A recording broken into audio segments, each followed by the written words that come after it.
Bro, India Pakistan యుద్ధం అయితే అఫీషియల్గా స్టార్ట్ అయిందనమాట. రీసెంట్గా అంటే నైట్ టైంలోనే కొన్ని డ్రోన్స్ కూడా వచ్చాయి పంజాబ్ ఆ ఏరియాలో అయితే. మన వాళ్ళు వెంటనే వాటిని గుర్తించి సో వాటిని అయితే డిస్మాండిల్ అంటే పేల్చేసేసారు. అలా ఏంటంటే కొన్ని జెట్ ప్లేన్స్ కూడా అటాక్ ఫైటింగ్ జెట్స్ కూడా వచ్చాయని కూడా తెలుస్తుంది.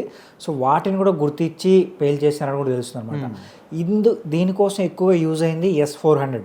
దీన్ని మనం ఏంటంటే రష్యా నుంచి ఇంపోర్ట్ చేసుకున్నాం, రష్యా వాళ్ళ దగ్గర నుంచి తీసుకున్నాం అనమాట. సో ఇది ఒక సింహ గర్జన లాగా, అంటే ఒక వాళ్ళని భయపెట్టేస్తుందని చెప్పాలి.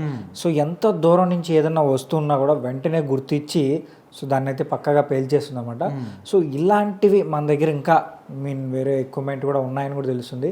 సో ఇన్ని మన చేతిలో పెట్టుకొని పాకిస్తాన్ వాళ్ళతో అసలు వాళ్ళకి ఇంకా ఓటమైతే తప్పదని మనం ఫిక్స్ అయిపోవాల్సి. అంటే ఇప్పుడు మన భారతదేశం నిన్న జరిగినటువంటి వాళ్ళు ఏదైతే ఎదురుదాడులు చేయడానికి ప్రయత్నించారో వాటన్నిటిని ఎదుర్కొని నిలబడిందంటే ఖచ్చితంగా S-400 ట్రయంఫ్ అనే యొక్క వ్యవస్థ. సో ఇది అనేది ఖచ్చితంగా అత్యాధునికంగా, ఇంతకుముందు S-300 వరకే ఉండేదంట. సో ఇప్పుడు దీన్ని మాత్రం రష్యా ఇంకా దానికన్నా డబుల్గా అత్యాధునికమైనటువంటి వ్యవస్థతోని దీన్ని రూపొందించింది. సో దీనికి కొన్ని స్పెషల్ క్వాలిటీస్ కూడా చాలా మటుకు ఉన్నాయి. ఎట్లా అంటే ఒక దేశాన్ని సంరక్షించగలిగే ఒక అంత సత్తా ఒకే మెషిన్కి ఉందంటే మరి అందులో ఎంత ఎఫర్ట్స్ పెట్టుంటారో, దాన్ని తయారు చేయడానికి ఎంతమంది ఎన్ని రోజులు కష్టపడి ఉంటారు. సో మొత్తానికి నిన్న మనం S-400 కూడా మన పేరు కూడా మార్చి పెట్టాం అనమాట, సుదర్శన చక్రం. అంటే మహావిష్ణువు చేతిలో సుదర్శన చక్రం ఉంటుంది కదా, సో ఆ పేరును అయితే పెట్టారు. ఎందుకంటే ఇప్పుడు సుదర్శన చక్రం ఏంటంటే 360 డిగ్రీస్ ఎటు ఎక్కడ అన్యాయం జరిగినా కూడా సో అంత పవర్ఫుల్ వెపన్ అనమాట.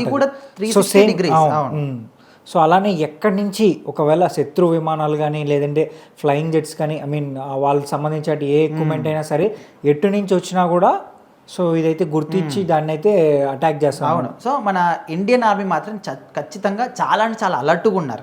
సో ఇలాంటి సిచ్యువేషన్లో ఎప్పుడు ఎక్కడ ఏ సైడ్ నుంచి ఏ విధంగా అటాక్ జరుగుతుందో తెలియదు. వాళ్ళ డ్రోన్లు పంపుతారా, ఫైట్ జెట్లు పంపుతారా, ఏ విధంగా అటాక్ చేస్తారా, లేకపోతే వాళ్ళే డైరెక్ట్గా కాల్పులు చేస్తారా, ఏం కూడా మనకు తెలియదు. కాబట్టి వీళ్ళు ఎంత అలర్ట్గా ఉంటే అంత మనము కాపాడుకోవచ్చు. సో నిన్న నైట్ కూడా సడన్గా డ్రోన్లు రావడం కావచ్చు, ఫైట్ జెట్లు రావడం కావచ్చు. సో ఈ విధంగా వచ్చినప్పుడు ఈ యొక్క S-400 ట్రయంఫ్తోని ఎంత దూరంలో ఉన్నా కూడా ఖచ్చితంగా శత్రు బలగాలు ఏవైతే పంపిస్తాయో వాటిని గుర్తించి నాశనం చేసేంత శక్తి దీనికైతే ఉంది. సో ఇక్కడ దీని శక్తి ఎక్కడి వరకు పనిచేస్తుంది అంటే దాదాపు 600 కిలోమీటర్లు. సో 600 కిలోమీటర్ల వరకు కూడా ఇది చూడగలదు. సో అక్కడ ఏమైనా కూడా మన దగ్గరికి అటాక్ మనకు ఏదైనా హాని కలిగేటువంటివి ఉన్నాయో సో వాటిని గుర్తించి అటాక్ చేసేంత ఒక శక్తి సామర్థ్యం ఈ యొక్క మెషిన్కి అయితే ఉంది.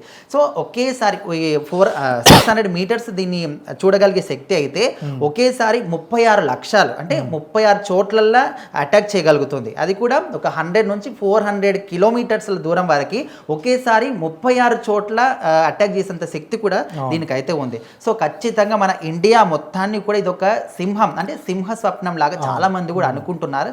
సో నిన్న మాత్రం అంటే నిన్ననే కాదు ఇక మీదట మనం ఎదుర్కొనే సవాళ్ళన్నీ కూడా శత్రు దేశం నుంచి మనకి ఏవైతే సవాళ్ళు వస్తాయో వాటన్నిటిని కూడా ఎదుర్కొని నిలబడాలంటే ఖచ్చితంగా ఈ మెషిన్ మాత్రం చాలా అంటే చాలా అవసరం.